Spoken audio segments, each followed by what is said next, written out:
എൻ്റെ പേര് ഷെം മാർട്ടോനാണ്. ഞാൻ പ്രൊഫഷണൽ രീതിക്കും തമിഴ്നാട്ടിന് വേണ്ടിയിട്ട് സന്തോഷ് ട്രോഫിയും കളിച്ചിട്ടുണ്ട്. പിന്നെ യൂണിവേഴ്സിറ്റിയും കളിച്ചിട്ടുള്ള താരമാണ്. എന്നെപ്പോലെ എൻ്റെ നാട്ടിൽ പല പ്ലെയേഴ്സുമുണ്ട്.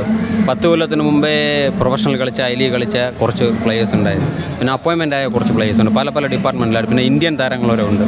അപ്പോൾ നമ്മൾ എങ്ങനെയാണ് ഈ ഫുട്ബോളിലോട്ട് വന്നതെന്ന് പറയുമ്പോൾ നമ്മുടെ നാട്ടിൽ പണ്ട് മുതൽ നമ്മൾ ജനിച്ച അന്ന് മുതൽ കാണുന്നത് ഫുട്ബോളാണ്. നമ്മുടെ ഫെസ്റ്റിവൽ ടൈമിൽ നമ്മുടെ നാട്ടിൽ നടക്കുന്ന ടൂർണമെൻറ്റ് മുഖേനയാണ് നമുക്കൊരു താല്പര്യം വന്ന് ഫുട്ബോളോ നമ്മളും കളിക്കണം എന്നുള്ള ഒരു ഇൻട്രസ്റ്റ് വന്ന് അങ്ങനെയാണ് ഫുട്ബോളിലോട്ട് നമ്മൾ വരുന്നത്. പിന്നെ അത് നമ്മുടെ സീനിയർ പ്ലേയേഴ്സിൻ്റെ ഗൈഡൻസും പിന്നെ ക്ലയോഫസ് അലക്സ് എന്നൊരു കോച്ച് നമ്മുടെ നാട്ടിലുണ്ടായിരുന്നു. പുള്ളിയുടെ ഗൈഡൻസും കൂടെ നമ്മൾ പടിപ്പടിയായിട്ട് ഒരു അക്കാഡമി നമ്മുടെ നാട്ടിലുണ്ട്. അക്കാഡമി ഒരു ക്ലബ്ബും ഉണ്ട് നമ്മുടെ നാട്ടിൽ. SMRC കൊല്ലംകോട് ക്ലബ്ബും ഉണ്ട്, അക്കാഡമിയും ഉണ്ട്. SMRCയുടെ അക്കാഡമി. അത് മുഖേന കുട്ടികളെ ഡെവലപ്മെൻറ്റ്സും കുറേ കാര്യങ്ങളൊക്കെ ഇങ്ങനെയൊക്കെ ഉണ്ട്. അപ്പോൾ ഒരു സ്ട്രക്ചർ കറക്റ്റായി